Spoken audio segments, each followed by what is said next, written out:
Salut, c'est Géraldine, bienvenue sur Comme une Française TV, Sound French even to the French. Having lunch or dinner together is an important thing in French culture, a very important one. Throughout the centuries, it has led to specific and sometimes strange implicit rules of behavior that you might break without even knowing them. It's nothing really damaging, but you don't want to be rude by mistake, don't you? And you don't want to end up at the French table with no clue of how to handle some strange cutlery or curious dish either. Don't worry, I'm here to help you today to understand the unwritten guidelines of French table manners. Let's dive in. In France, good manners are called les bonnes manières. Les bonnes manières. Common politeness is also called le savoir-vivre. Le savoir-vivre, literally, knowing how to live. But here it's about how to live politely together and respecting yourself and each other. In a more formal setting, you would need to know l'étiquette. L'étiquette, the rules of conduct in good society. And if you're having dinner with a queen or an ambassador, you might even need to know about le protocole, the protocol rules. But today we'll just talk about bien se comporter, or bien se tenir, which is how to behave properly, for instance.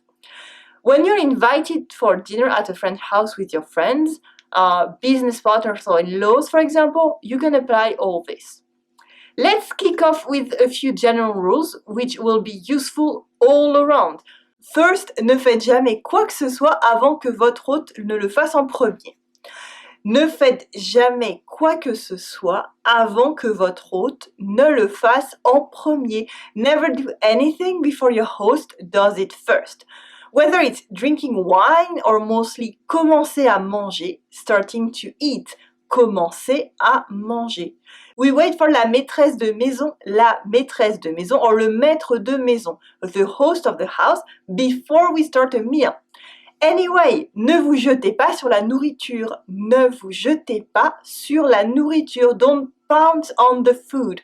Respect the food and the time you spend together. It's a precious social moment in French culture. My second general piece of advice is to always say s'il vous plaît or s'il te plaît, s'il vous plaît or s'il te plaît, please, and merci, thank you, whenever it's possible. It's a good idea in all settings and occasions anyway.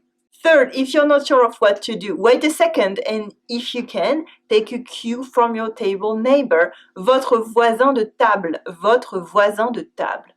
And finally, keep an open mind and forget the specific rules if you see that your host doesn't follow them. Each house has its own favorite set of table manners, and we sometimes choose to forget a few. Le comportement or behavior is a bit codified around the table as well. They're mostly considered as guidelines to respect each other and the conversation. First, ne mettez pas vos coudes sur la table. Ne mettez pas vos coudes sur la table. Don't put your elbows on the table.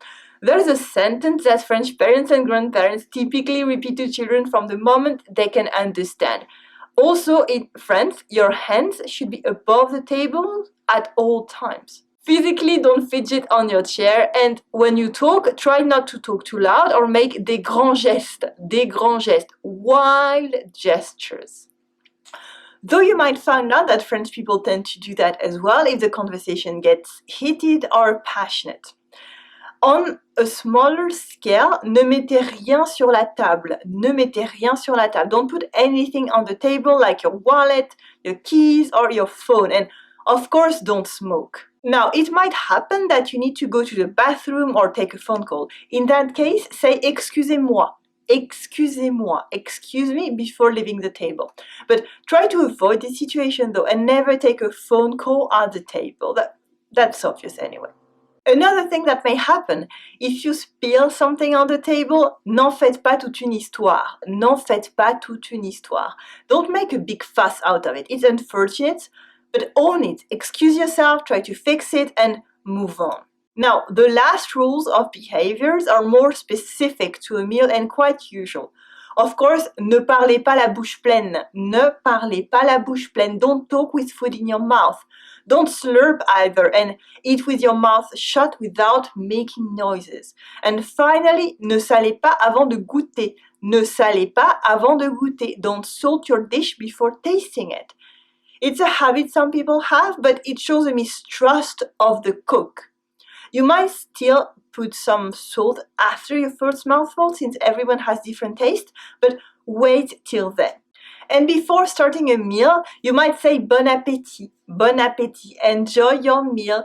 This one depends on your host, since for some people it's necessary and yet some other people think it's bad taste. I don't know about that, I like to say it. So good luck. Les couverts is the cutlery. On your left, that's usually la fourchette, the fork, and on your right, le couteau, the knife.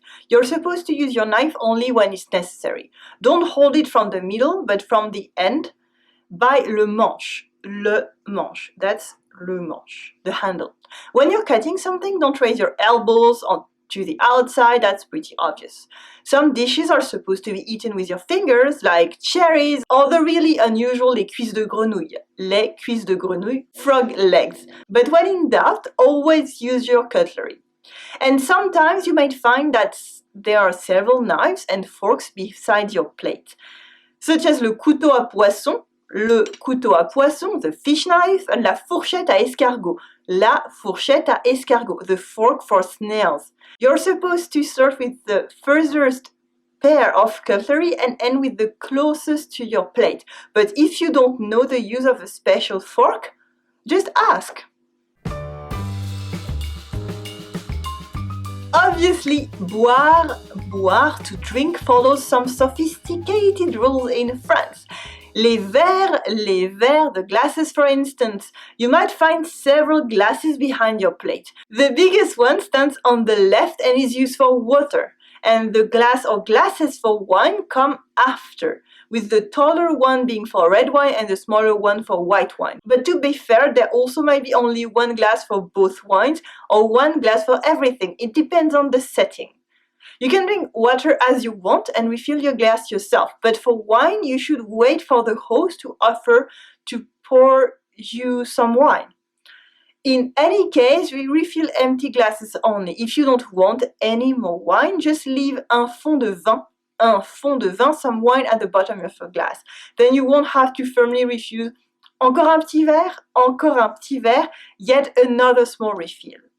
And never ever pour water in your wine, or worse, drink it with ice.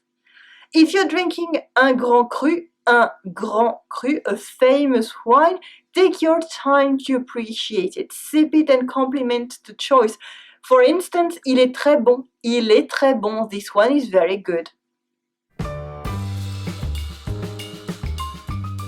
Le pain et le fromage, bread and cheese, are the soul of a friendly meal in France. There are some rules and superstitions for bread etiquette, such as ne pas poser le pain à l'envers. My grandmother hated that. Never put your bread upside down. She would put it back on the right side. I've already talked about these beliefs in a previous episode, and you will find a link to it in the video description on the blog. Cheese must be eaten with bread and cut with a knife, not with a fork. It's important to cut it correctly in harmony with the shape of the cheese. Cutting cheese improperly is almost blasphemous, so beware. Keep it simple and just follow the cuts that have gone before you. A cheese that looks round or flat like le reblochon must be cut like a cake, from the center to the outside in a straight line. For a guide to stranger shapes, I will give you another link in the video description on the blog. But now, when should you eat la croûte du fromage, a cheese rind? Well, you can eat the rind when it's soft, like camembert, and leave it when it's hard, like le comté, for instance, or inedible.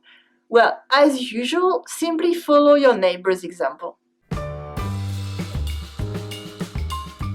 During the meal or at the end, it's good manners to complimenter le cuisinier or la cuisinière. In a restaurant, we don't usually go and meet the chef, but when you're at someone's house, don't forget to say nice things about your food. I've talked about this situation with more scripts and details in 2 previous episodes. These you will find as usual in the video description on the blog. But you will never go wrong with c'était très bon. C'était très bon. That was very, very good. Or c'était délicieux. That was delicious. C'était délicieux. Or even je me suis régalé. Je me suis régalé. I loved the food. And never forget the first rule of dining etiquette. Always say merci. Merci. Thank you. Et toi, did you know all these rules before? Are any of them different in your own country? If you've ever had a meal with French people, did they follow them all? Tell me in the comment section, I want to hear from you. If you're on YouTube, you will find a link below this video and somewhere here to communefrancaise.com. On my site, I read all the comments and answer all your questions as well. Did you like this video? Do you want more? Let me share exclusive lessons, private offers, and my 10 favorite Commune Française handpicked episodes with you by email. It's super easy to join. Leave me your first name and your email and I will get back to you straight away. Subscribe now to get my best content straight to your inbox, the fantastic stuff that is not on YouTube. And the best thing is it's all free. Merci for watching Commune Française TV. Sound French even to the French. Allez, salut!